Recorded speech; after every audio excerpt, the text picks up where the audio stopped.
大家好，欢迎来到轻松学中文播客，我是文文老师。大家好，我是小安。最近大家的中文学得怎么样啊？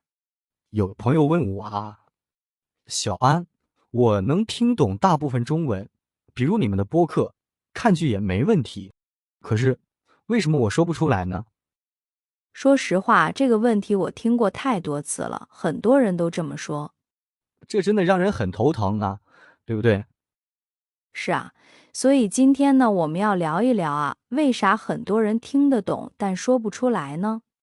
我想很多正在听节目的朋友也有这个问题吧。别担心，我们今天会分享一些简单实用的方法，帮你更自信地开口说中文。那我们开始吧。我先打个比方想一想你要学弹钢琴，每天你看很多教程视频可是从来不练。这像我小时候经常在电视上看演出，但是自己又不练。如果你光看呢，不动手练，你一坐到钢琴前能弹得出来吗？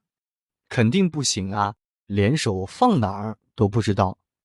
学中文也是一样，如果你只听别人说，从来不开口，你怎么可能说得好呢？我明白了，问题就是听得多，说得少。没错，这就是根本原因。就像健身一样，你只看别人运动，自己又不练，你会有肌肉吗？说白了，语言也像肌肉，要多练才行。而且大家要记住，进步就是一点点来的，不是一口气就能变好的。但是我觉得最难的就是第一步。我学英文的时候，每次开口都特别紧张，一下子就卡住了。这个我懂。然后你就不敢说了，对吧？对呀，那时候我总想，算了，英文太难了，我是不是根本不行？其实很正常很多人刚开始学外语的时候，都会这样，没有信心。对呀，所以我发现这个不只是怎么学的问题，还有怎么想的问题。很多人以为自己说不出来，是因为会的词太少，其实不是的。不是因为词不够吗？不是的，关键是心态你敢不敢开口？你会不会用已经会的词来表达？这才重要那我们接下来就来说说3个常见的心态问题吧。好我先讲一个小故事。我有个朋友呢，最近去学陶艺。陶艺呢，大家都听过吧？就是用泥巴做碗、做杯子。这听起来感觉挺好玩对他也觉得好玩。可是他每次去上课之前呢，都特别紧张。为啥呀？做手工不是很放松吗？他跟我说他怕出错怕把陶罐捏坏了呢，怕别人笑话他。学陶艺也会有这种压力吗？会的呀。他说他最怕的呢，就是犯错。这就像很多学中文的朋友他们也跟我说过，我每次一开口就紧张，怕说错，怕别人笑我。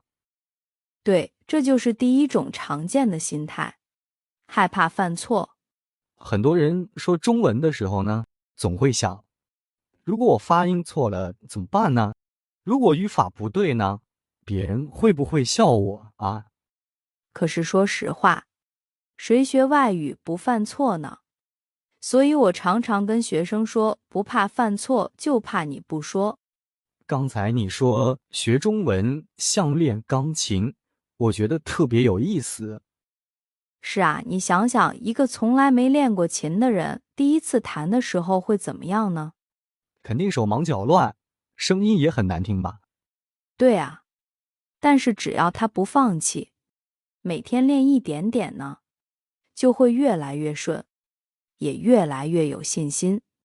学中文也是这样，所以一开始说的慢，说的怪怪的都没关系。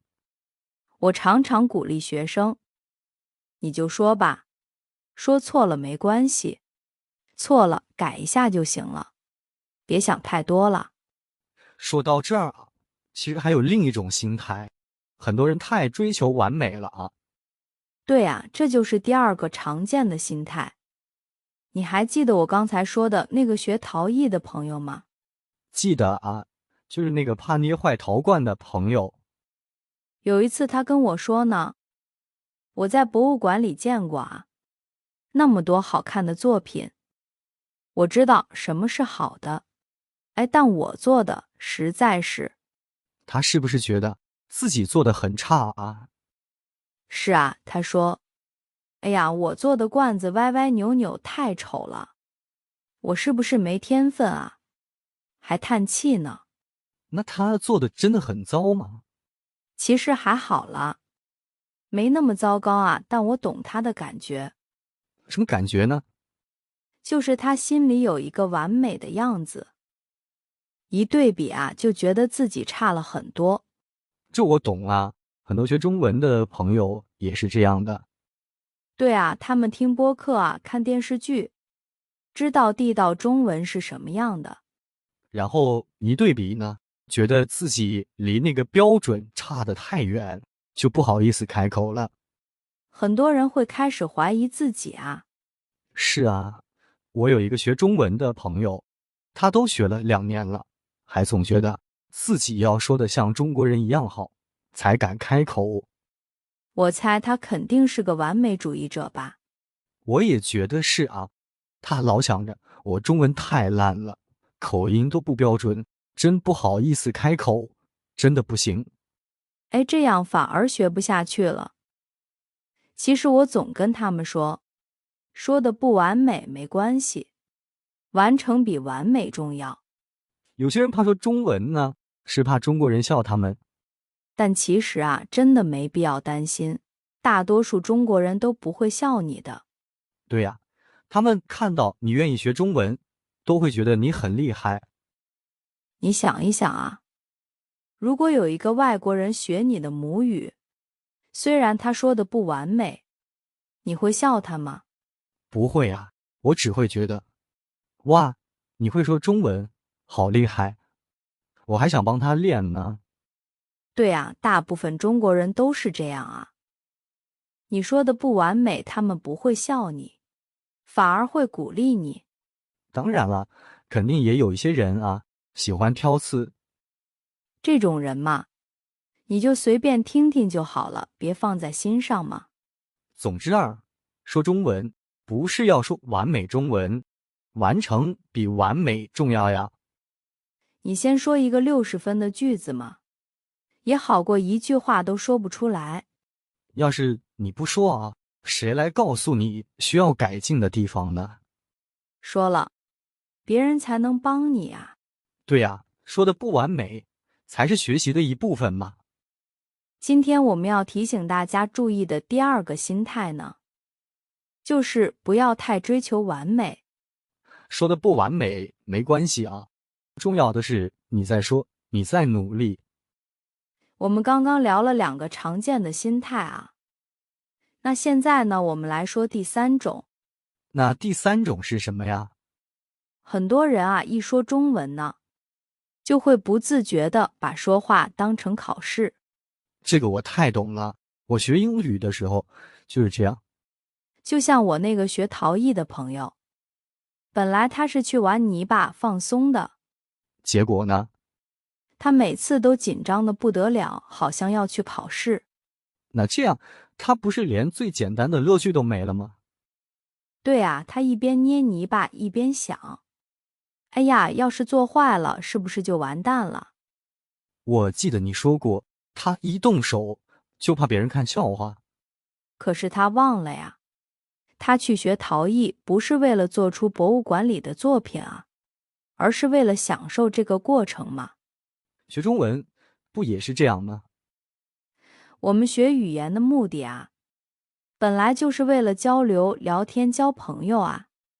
可很多人啊，一开口呢，脑子就切换到考试模式了。结果呢，压力超大，根本没法交流啊。可是你想啊，如果你要跟人聊天，你的大脑一边想着语法，对不对？一边还要表达自己的想法，那是不是太难了？对呀，那大脑就直接的宕机了。宕机这个词太形象了。真的，我觉得很多学习中文的朋友啊，都遇到过这种情况吧。第一种情况呢，听力直接掉线，别人说了啥你根本没听进去，因为你脑子全在想啊，我要怎么回，我该用哪个词。第二种呢，说不出来了，本来是知道那个词的，一紧张啊，全忘了。还有第三种呢，最要命的，信心没了。本来只是说的不顺，可听的人以为你很没自信。哎呀，那感觉就更糟了。所以我们要提醒大家啊，说中文不是考试啊，是交流。聊天的时候呢，重点是能不能交流，不是说的漂不漂亮。说不准声调没关系，忘词了，那就换个简单的词呗。听不懂，那就再问一遍，2遍也行嘛。哎，我想起我刚学英语的时候啊，有一次跟美国朋友吃饭，我想问他啊，你几点下班？结果我说成了 You when finish work。这个语法完全不对呀。是啊，可是他听懂了呀，他根本不在意这个。所以啊，我们说话的时候，重点应该是把意思说清楚就好。用简单的句子说清楚意思。当你说的简单呢，对方也会用简单的中文回你。对啊，可要是你一开始就说的太复杂，对方可能下意识也讲复杂了，结果你更听不懂。如果你听到一些不懂的词啊，比如节日或者文化习惯什么的，不懂就多问吧。对啊，你可以说，能再说一遍吗？那是什么意思呀？大多数中国人都会愿意解释的，看到你学中文啊，他们会很开心的。所以千万别怕问问题啊，你问的越多呢，反而越主动，也更能把对话聊下去。说到底，我们就是想说啊，用轻松的心态说中文，把它当成游戏。对啊，别太较真，不要把自己逼成个考试机器人。你想啊，学中文是为了生活，为了交流，对吧？不只是为了考高分啊。哎呀，你说的太对了。那我们今天讲的3种心态误区，再帮大家复习一下吧。好啊，第一是害怕犯错，第二呢是追求完美，第三呢就是当成考试。想要说好中文呢，不是等你准备好以后啊，而是从你开口说的那一刻开始。可是呢，有勇气开口以后，还有一个很重要的问题啊，我们要怎么练习呢？刚才我们说过啊，说中文不要像考试，要放松，要像玩游戏一样。那现在呢，我们就来说说练习的方法吧。有的朋友说啊，我中文听力还可以，也认识很多词，但为什么一到自己要说的时候，就什么词都想不起来了？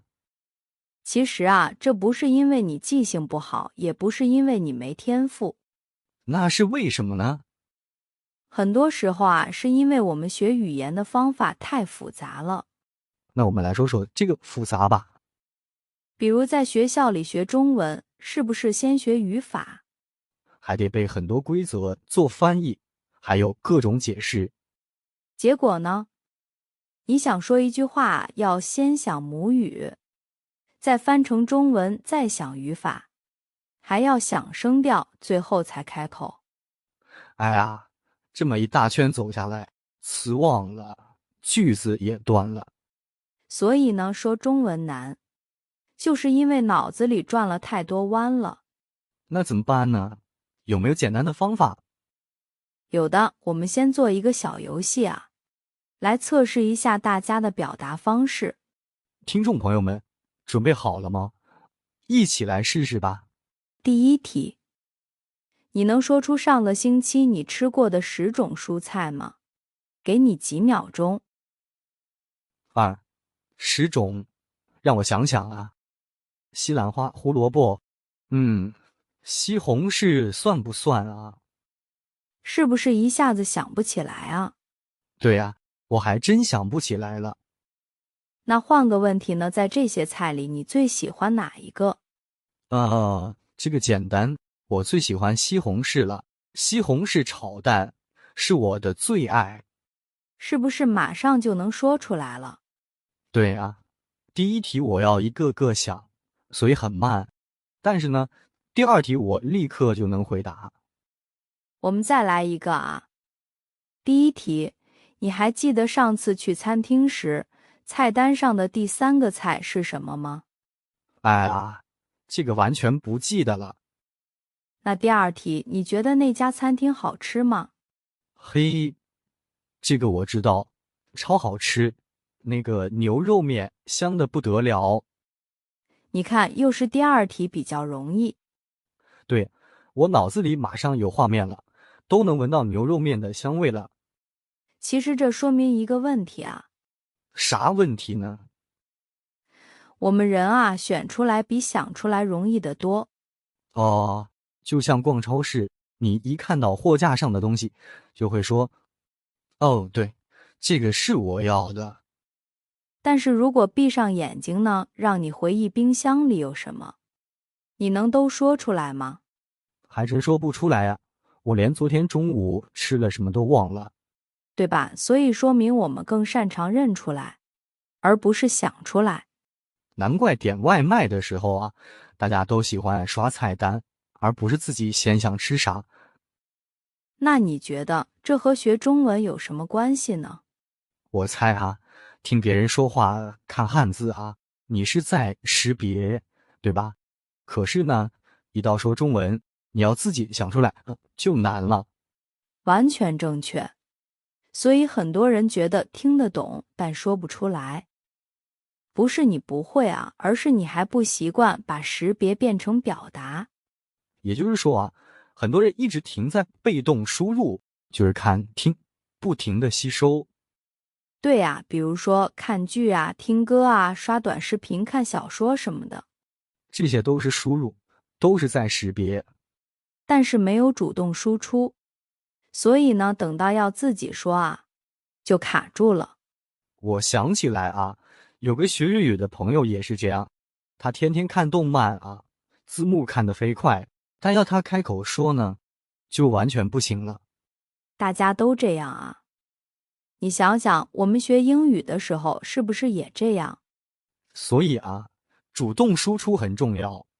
没错，主动输出呢，就是你要动嘴巴、动手啊，用中文来表达你的想法，那为啥这样更有效呢？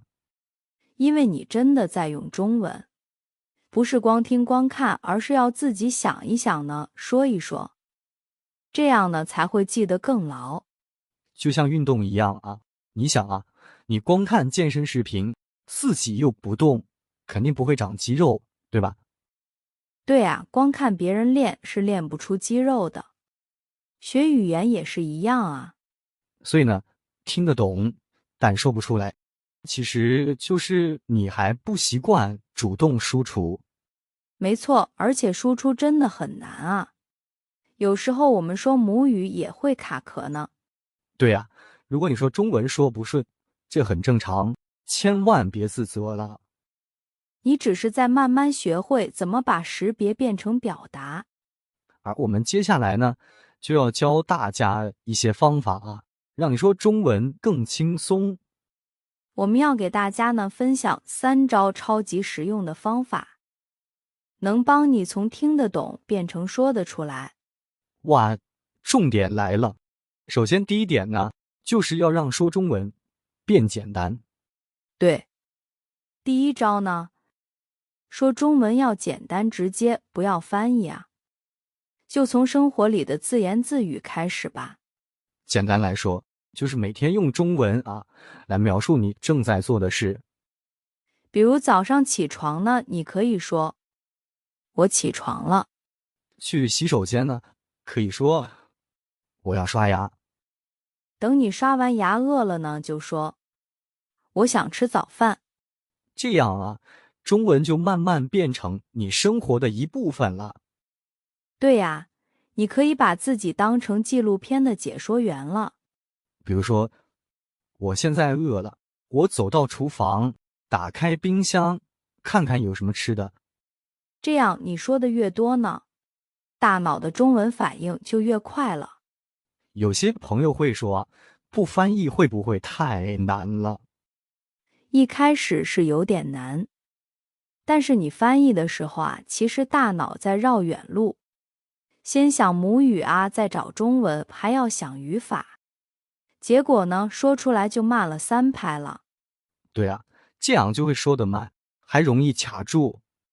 所以我们建议呢，你看到什么，正在做什么，想到了什么，有什么感觉啊，就直接说出来。比如说啊，我困了，今天很热，我要喝咖啡，就像这样的，对吧？对啊，简单的就好。这样就像练发音，是吧？看到什么就说什么。是啊，就像肌肉反应一样啊，让大脑习惯用中文直接思考。不是先去想啊，这个词语的中文是什么？就像开车，一开始啊，你看每个按钮都紧张，是吧？只要后来熟练了，完全不用想了。说中文也一样啊，从简单反应开始，慢慢就会越来越顺呢。所以啊，朋友们，从今天开始啊，试着用中文描述你的生活吧。比如我正在学中文，我和朋友聊天，我觉得中文很好玩。别想太复杂，只要用简单的话说出来，说多了啊，你自然就进步了。好啦，那我们来说第2招。这个更重要了呀。很多同学认识的词不少啊，可聊天时一句都用不上。其实啊，这就是认识的词和会用的词的区别。这就像什么？就像冰箱里有很多食材呢，但你不会做饭。比如说啊，厨房里有鸡蛋，有西红柿，有面条。但是呢，你要动手，对吧？才能做出番茄鸡蛋面呀。说的我又饿了，不过真的很形象呀。其实啊，你的脑子里已经有很多中文词语了，但它们只是被动词汇。意思就是啊，这些词你看得懂，听得懂，但说不出来，是吧？对啊，我们要把它们变成主动词汇，也就是会用的词。那怎么做呢？很简单啊，就是练习呀、造句呀，在聊天里用起来。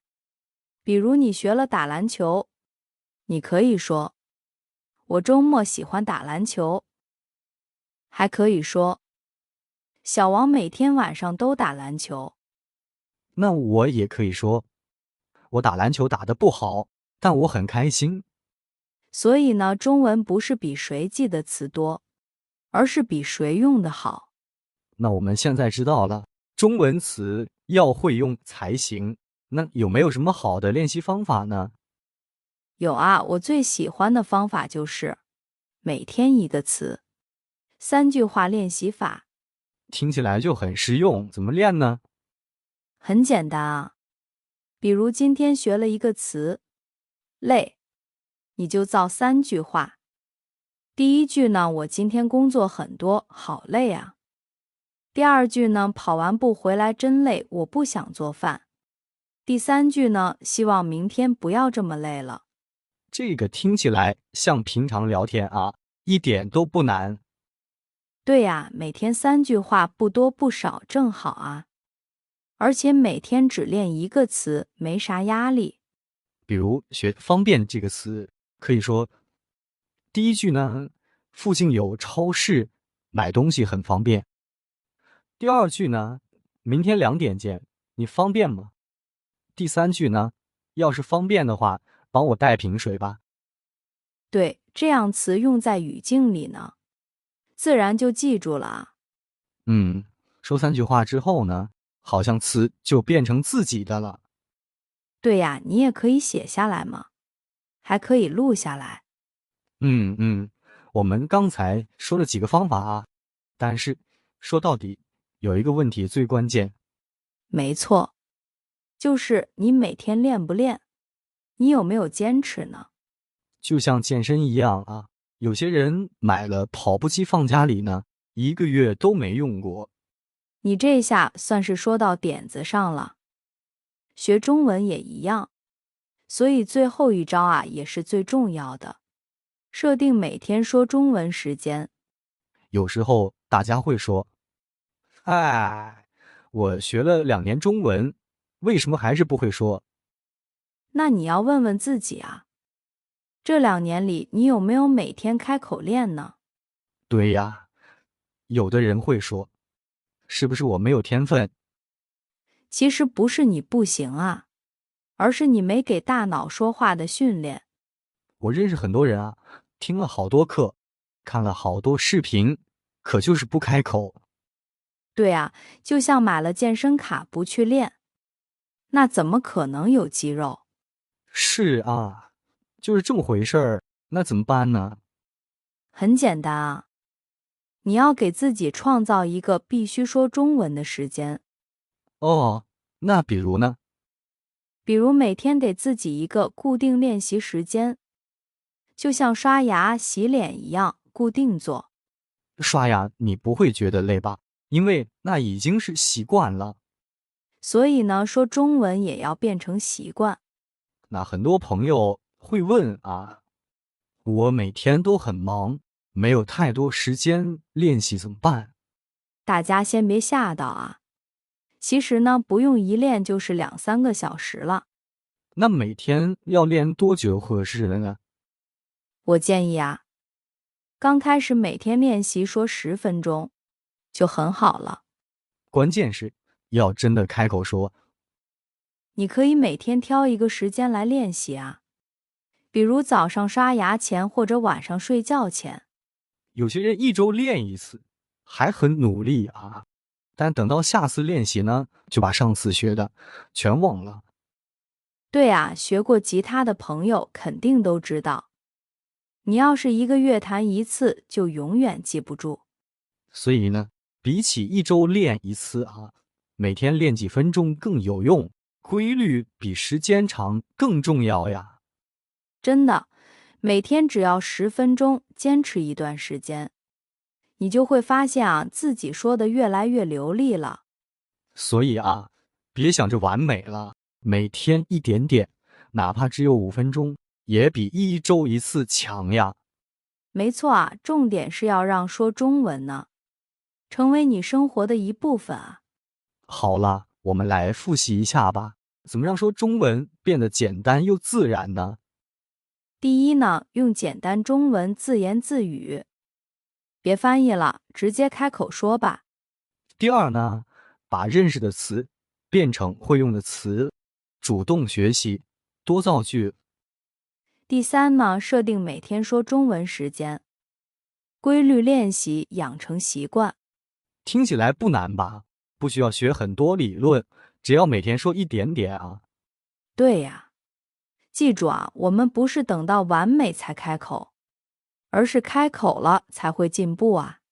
真的，别怕犯错，你只要开口，你就已经赢了一半了。接下来呢，我们来说说怎么把这些方法真的用到每天的生活里。很多人跟我说呢，我太忙了，根本没那么多时间学中文，我太害羞了啊，不敢跟陌生人说话。还有人说，我不在中国，也没人可以练习啊。真的，我也常听到这样的问题啊。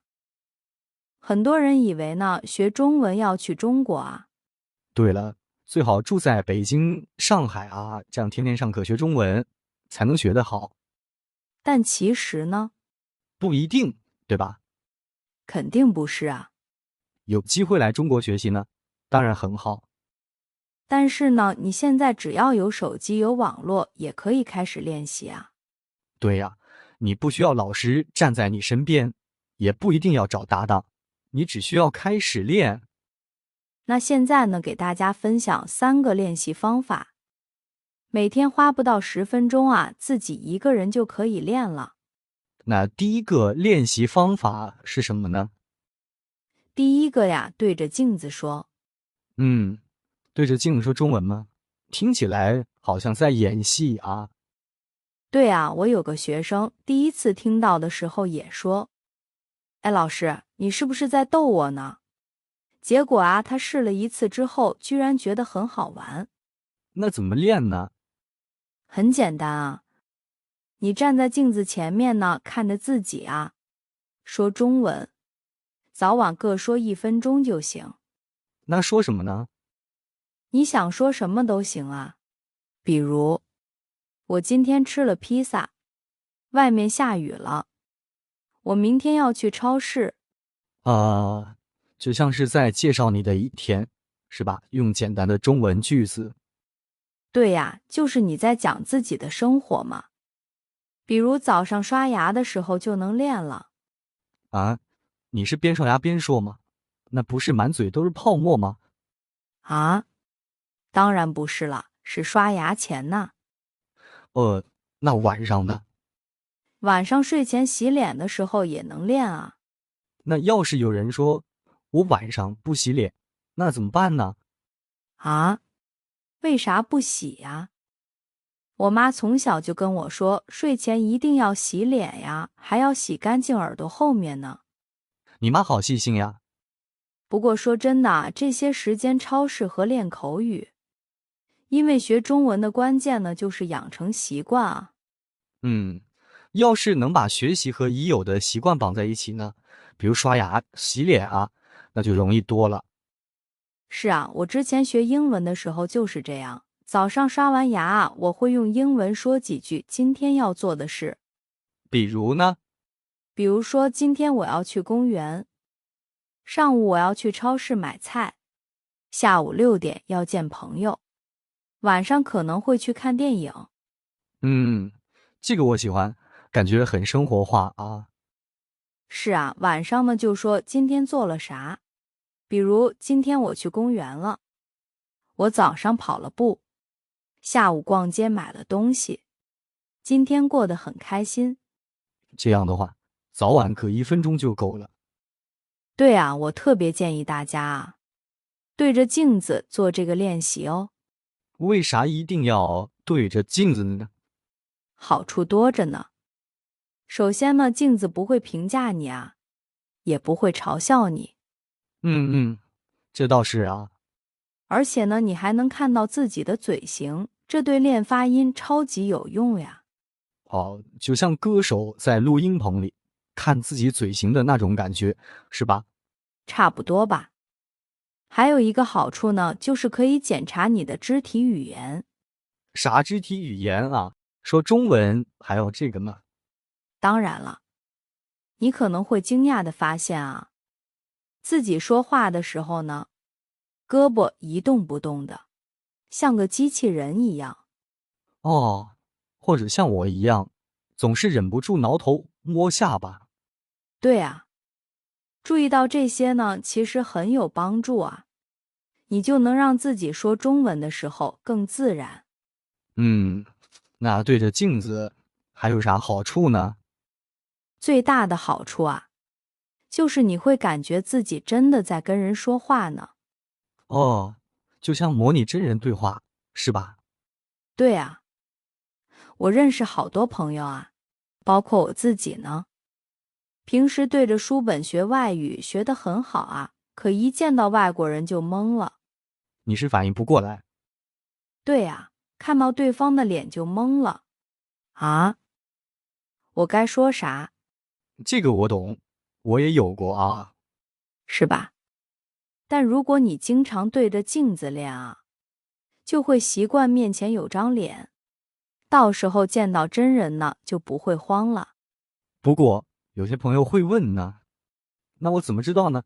我说的对不对啊？其实吧，这个时候啊，先别管对不对，不管对不对，真的可以吗？当然可以了。刚开始练习呢，开口比完美更重要呀。那要是真的说错了，怎么办呢？别急啊，你会慢慢发现的。比如你听中文播客呢，看视频啊，听别人说话的时候啊，会突然反应过来，哦，原来那句话我之前说错了。哇，这种感觉我也有过啊，就像打游戏练反应力一样，是吧？对呀，学语言也是一样的嘛。你说的越多呢，大脑就反应越快。对啊，就算一开始慢啊，后来就熟练了。我们来复习一下吧。第一个每日练习法的重点，就是每天对着镜子说中文，早晚各说1分钟就行了。早上刷牙的时候呢，说今天要做的事。还有晚上睡前洗脸的时候呢，就说今天做了啥。大家不用怕说错，先大胆说出来吧。现在啊，我们来讲第二个我超爱的方法。这个我以前学英语的时候也用过，真的特别有用。我们把这个方法叫做模仿高手。什么意思呢？就是说啊，你要像高手一样模仿母语者说话，每天练5分钟就够了。就像我以前学英语的时候，我会学美剧里的角色讲话。对啊，我当时学英语也是看的《老友记》。那我们来讲讲啊，这个具体怎么练吧。我们一步一步来啊。第一步呢，第一步啊，你可以找一个你喜欢的中文视频，比如短视频啊、动画片啊。还有电视剧、有声书、播客之类的，是吧？对，只要是你喜欢的都可以，而且语速不要太快的。对啊，不然跟不上。是的，而且你能听懂60%-70%以上的内容。那第二步呢？就是你听一句啊，暂停一下，然后你就跟着说出来。比如你听到我今天吃了火锅，你就暂停一下，跟着说我今天吃了火锅。然后可以再听一遍，看看自己说的像不像，是吧？是啊，你可以不只学声音，还可以模仿表情和动作啊。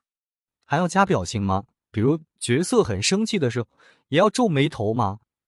当然要啊，表情、语气、身体语言全都可以学。比如说呢，天哪，你怎么可以这样对我？你说这句话的时候不可能笑着说，对吧？对啊，就是要有情绪吗？是啊，要像在演戏一样。那这个方法为什么有用呢？因为你不只是用眼睛看，用耳朵听，你还用嘴巴说，用身体练啊。对，而且模仿母语者呢，还能学到很多课本上没教的口语。比如大家学的课本上写的是“你好吗”，当然现实里呢，根本没中国人这样打招呼啊。其实啊，我们平常说的更多的都是“你最近怎么样？吃了吗？还好吧？”所以模仿母语者视频啊，你真的能学到很多地道的表达。对啊，我觉得这是一个很适合自学的方法啊，不需要老师，也不需要搭档。只要有手机、有网络、有个视频，就能练习了。而且不无聊啊，还挺好玩的。好了，我们来总结一下这个方法吧。那我们的第二个每日练习方法呢，就是模仿母语者说话，每天练5分钟就行了。就是你先找一段中文视频啊，听一句呢，暂停一下，再跟读。还有练的时候呢，可以同时模仿语气、节奏、表情哦。大家可以多练几遍，越练越像呀。好啦，我们来介绍最后一个中文口语练习方法。这个方法非常推荐大家试试，特别简单，而且好玩。没错，就是每天录1分钟中文音频。对，录1分钟就够了。不要小看这1分钟哦，要是你能坚持1个月，你都不敢相信啊，自己会有这么大进步。我们接下来就来聊聊啊，这1分钟到底怎么录呢？不会无聊，还很有效。好，那怎么开始呢？很简单啊，每天找1分钟，规定让自己必须说中文。那说什么呢？说任何你想说的啊，内容可以是日记啊、你的感受啊，还有新词练习之类的，随便你说。比如说，今天我吃了三明治，天气有点热，我不想上班，像这种吗？对啊，你想说什么都可以啊，像是今天心情怎么样，吃了啥，看了什么剧啊，学了什么词啊。那什么时候录音比较好呢？最好每天固定一个时间啊，比如晚上睡前，这样呢更容易坚持。我觉得啊，这个练习很好的一点是，你能回听录音。这样过1个月呢，再回头听一下，你会清楚的听到自己的进步哦。对啊，比如你第一天的录音呢，可能是这样的：今天我喝咖啡。然后1个月后呢，你可以说，今天我喝了咖啡，还吃了点心，天气很好，我想出去走走。是不是很有成就感啊？自己听了都很开心，是吧？而且呢，我们还有几个小技巧啊，让它更好玩。比如说呢，你可以每周换一个主题啊。这周聊聊我的家人啊，下周聊我最爱的食物之类的。再下一周呢，还可以聊聊我今天学了3个新词啊。还有，你可以给录音加个标题啊，比如呢，星期二我的早餐。或者呢，星期五下雨的早晨。这个是不是听起来就很有生活味道？对了，我还想到一个特别好玩的，啥好玩的？你可以把录音呢设成第2天早上的闹钟。哇，这个好棒啊！这样早上听到的第一句话呢，就是你自己说的中文了。对啊，等你一醒来，就听到今天我学会了好吃、舒服、跑步。这样一来啊，大脑就马上进入中文模式了。而且现在大多数手机闹钟啊，都能播放音频文件，特别方便啊。还有啊，你也可以把录音发给你的语言交换伙伴，让他们给点小建议。顺便还能多聊几句，增加交流机会。这样1分钟的小练习呢，就变成了一个好玩的游戏了。这样啊，你每天都会期待去做了。好啦，我们来复习一下吧。第3个练习方法呢，每天录1分钟中文音频。重点是最好固定在睡前，坚持几个星期呢，你一定能听到自己的进步。方法讲完了，现在我们来帮大家总结一下吧。今天我们讲了3个练习方法啊，可以帮你习惯开口说中文。第一个呢，对着镜子说，早晚各1分钟啊。早上说计划呢，晚上就说总结。第二个呢，模仿高手，找一个母语者视频，跟着模仿啊，每天5分钟就行。第3个呢，每天录1分钟中文音频啊，随便聊啥都行，还能听到自己的进步。别小看这些小习惯啊，加起来每天都不到10分钟。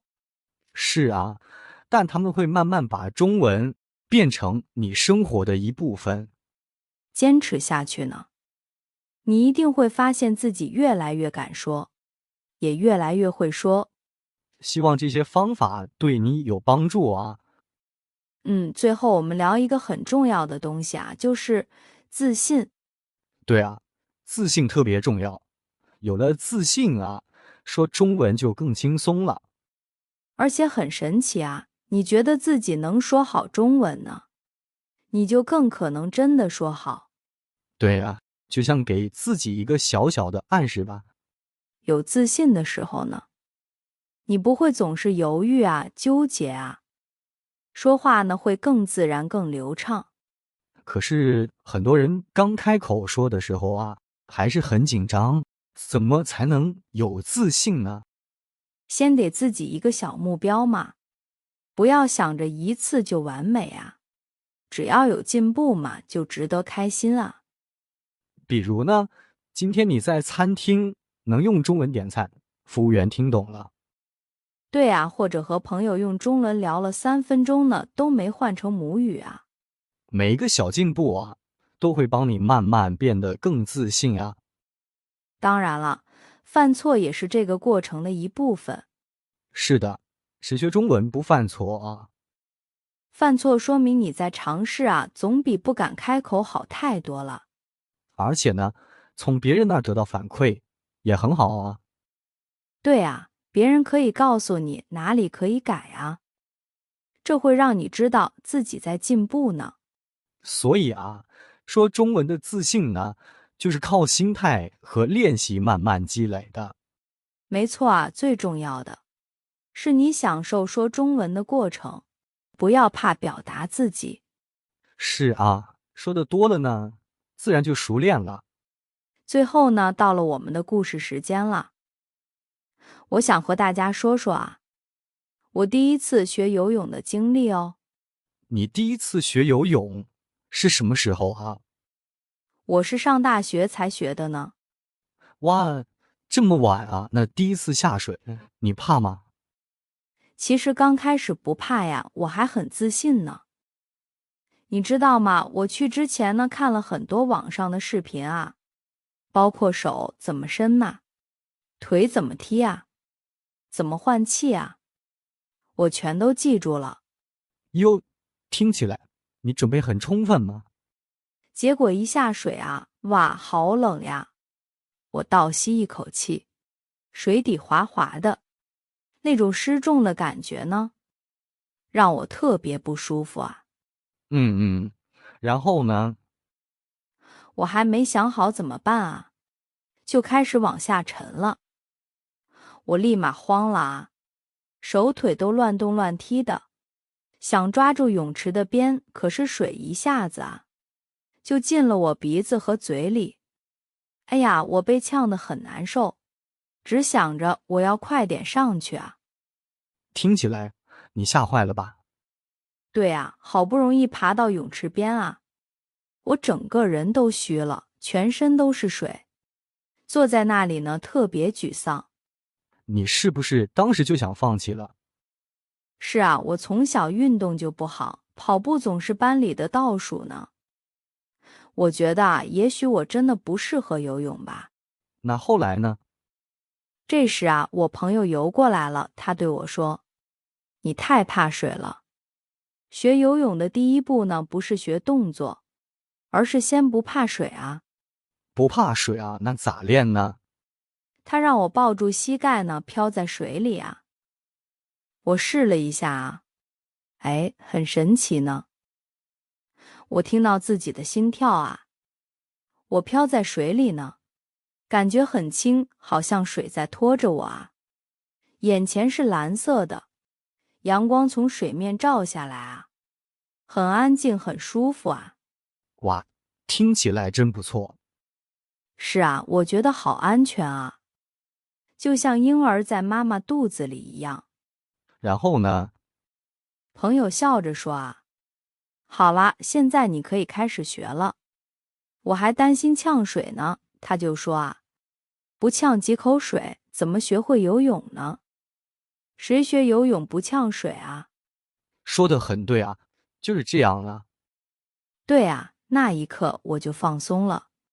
后来真的呛了几口水，但没事儿，我很快就学会了。听你这么说啊，我觉得学中文也是一样的。是啊，我还记得啊，我第一次和陌生人用外语聊天是在西班牙的高铁上。哦，你是一个人出去玩的吗？是啊，那是我第一次一个人出国旅行。那天啊，我去托莱多玩，坐车回马德里。一上车啊，看到邻座的大叔是张熟悉的脸，我鼓起勇气说 ：“Hello，我们刚才来的火车也是邻座。”我的语法可能不太对啊，但我还是说了。那人家大叔啥反应呢？他有点惊讶啊，因为真的很巧啊，当天来回的火车呢，我们的座位都在一起。哇，这么巧啊！对呀。然后他问我，你也是来旅游的吗？我们就聊起来了。有，本来只是打个招呼，没想到聊开了，是吧？对呀，我们聊得很开心啊。大叔人很好，他特意说得慢一些，方便我听懂。原来大叔是美国人，这次是到西班牙开会呢。你们都聊了啥呀？我们聊到他女儿在上海读大学，正好我也是在上海读书。真是巧了哈！对啊，我们还聊了中国各大城市啊，斗牛表演呐，还有海明威的书啊，一路聊到下车才结束呢。你是不是感觉时间过得特别快啊？对啊，因为有这段有意思的对话呀。要是你当时怕说错了，不敢开口，就没有这次经历了啊。是啊，从那次以后呢，我就更有信心了。因为我发现啊，交流的时候呢，能说清楚意思就行了。这个跟学游泳还挺像的，是吧？就是先不要怕，对吧？对啊，学游泳第一步是不怕水，学语言的第一步也是不要怕陌生语言。说白了啊，就是要走出舒适圈，面对新事物。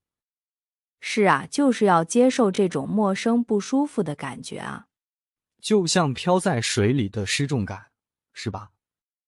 对啊，就跟开口说一门新语言之前呢，你会有犹豫和怀疑，这是一样的啊。所以啊，学中文呢，就像学游泳，对，第一步啊，不是学动作，而是要不害怕。不怕水，不怕说错。对啊，你一定会有说错的时候嘛，一定会卡住，会尴尬，甚至会呛水。但没关系啊。就像水会拖住你一样，语言也会拖住你的。只要你敢下水啊，就一定会慢慢学会的。对啊，不呛水，怎么学会游泳呢？这句话说的太好了。好啦，听我们播客的朋友们，现在轮到你们了。希望你们听完以后，今天就去找一个说中文的机会。别怕犯错，敢开口，你就已经赢了一半。学中文呢，就像游泳啊，要先下水才会游。所以今天呢，就试着说一句中文吧，说什么都可以啊。对了，我们也想听听你的故事呢。你第一次用中文和别人聊天呢，是在什么时候啊？在哪里？当时紧张嘛，有没有说错呢？还有啊，你有没有什么练习说中文的好方法呢？也欢迎在评论区说说你的想法啊。我们非常期待看到你们的分享和你们的故事啊。如果你觉得这个节目有帮助呢，记得点个赞啊！欢迎关注我们的频道，也可以分享给你学中文的朋友啊。拜拜，我们下次见啦。